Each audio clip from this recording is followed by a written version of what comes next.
Hello there. In this tutorial, we'll guide you on how to restrict group members from removing pinned messages in Telegram on your PC. By doing this, you can ensure that important messages stay pinned for everyone to see. Let's get started. Step 1. Open the Telegram app on your PC. Step 2.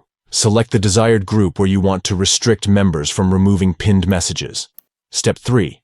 Click on the three-dot icon located at the top right of the screen, and from the drop-down menu, select Manage Group. Step 4. In the Manage Group settings, click on Permissions. Step 5. Look for the Pin Messages option and toggle it off. Once done, click on Save to apply the changes. That's it. By following these steps, you have successfully restricted group members from removing pinned messages in Telegram on your PC.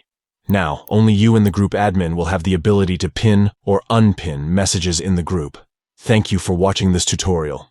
If you found it helpful, don't forget to give this video a thumbs up and subscribe to our channel for more useful tips and tricks.